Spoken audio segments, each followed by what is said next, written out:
Hi, welcome back to CBSE Board Economics. I'm Saddam Hussain here. Today we'll discuss some typical questions that appear in the board exams, that is true and false questions. Here you don't have to write much. This question this is for 6 marks, it's divided into 3 parts. That means each part carries 2 marks. You are supposed to write maybe 1 sentence each.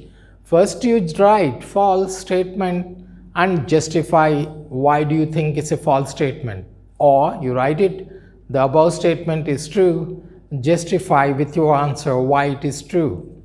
If you do not justify your statement, there are no marks for this, so be careful. Now look at this question here for 6 marks. It came in one of the all-year sample papers. They asked you a question like this: state whether the following statements are true or false. Give reason for your answers. State whether the following statements are true or false. This came for 6 marks. They've given you 3 questions here. That means each question carries 2 marks. You just have to, like I told you, you have to write true statement and justify why it is true. Write false statement, justify why it is false. Let's discuss one by one. State whether the following statements are true or false. Give valid reasons for your answer. Unplanned inventories accumulate when the planned investment is less than planned savings.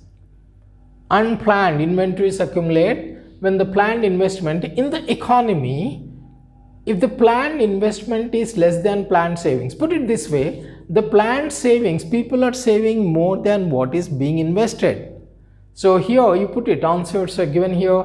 Ex ante investment is less than ex ante savings. That means savings in the economy are more than what is being invested. That's people are saving more.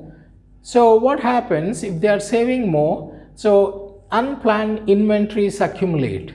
So this is a true statement. Unplanned inventories accumulate if planned investment is less than planned savings.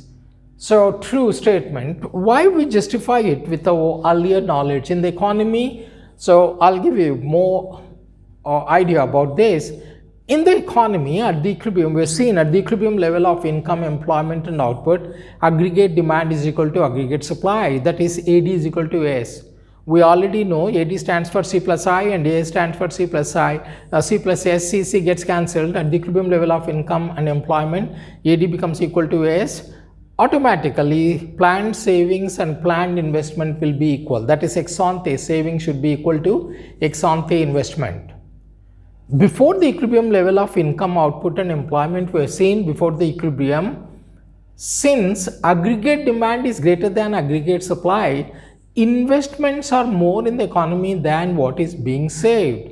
As a result, output will increase, income will increase, employment level will increase, saving will increase till the point they both become equal. AD is equal to S and S is equal to I. If we go beyond that point, since there is full employment level, if you or people prefer to save than invest. Why? Because why the investments are less after that point? Because you won't be able to sell the goods. It will lead to accumulation of inventories, stockpiling, unwanted, unsold stockpiling. That is the question here. They're asking you the later part of the equilibrium. After the equilibrium point, what happens? After the equilibrium point, the savings will be more than investment. Why? Because unplanned inventories, unplanned. That's the question here. Unplanned inventories accumulate when planned investment is less than planned savings. That means planned savings, if the savings are more in the economy, all are saving, no one is buying the goods. So obviously stockpiling situation, that is it. If unplanned inventories accumulate when planned inventories is less than planned savings, savings are more than investment. So it leads to unsold, unplanned and inventories or stockpiling situation. So this statement is true. Ex ante investments are less than ex ante. So you write it. The statement is true because after the equilibrium level of output, employment, what happens in the economy, the savings will be more than investment. Hence, there will be stockpiling situation. Let's see the second one. Deflationary gap exists. Deflationary. One is inflationary, one is deflationary gap. when aggregate demand is greater than aggregate supply at full employment level. We have seen earlier, now I'll give you an idea. At the full employment level, if aggregate demand is more than aggregate supply, so obviously it is simple. If AD is greater than AS, it leads to inflationary gap, not deflationary gap. At the full employment level, if aggregate demand is more than aggregate supply, only this much supply is there, demand is more, so it leads to inflation. Whenever demand is more than supply, obviously it leads to inflation in the economy, inflationary gap. At the full employment level, if aggregate demand is less than aggregate supply, demand is not there, so then the prices will come down, it leads to deflationary gap. Let's see whether the statement is true or not. If AD is greater than AS, it leads to inflationary gap, so the statement is false. So what you're supposed to write, a deflationary gap exists when aggregate demand is greater than aggregate supply at full employment. You write this statement is false because if aggregate demand is greater than supply at full employment level, it leads to inflationary gap, not deflationary gap. And the last one for 2 marks, each one for 2 marks, APS can never be negative. Average propensity to save can never be negative. Why not?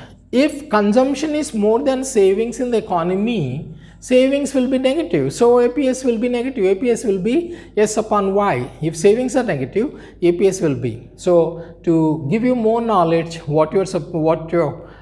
this case, you just write this much. APS can be negative when savings are negative or when consumption is more than income. So to gain more knowledge, I'll tell you at the break-even point, APS will be 0. Before the break-even point, consumption is greater than income, hence savings will be negative. So APS will be negative. That's it. Simple. That is before the break. After the break-even point, APS will be positive. APS can be 0. APS can be negative. APS can be positive. But APC can never be 0. Mind it, APC can never be negative.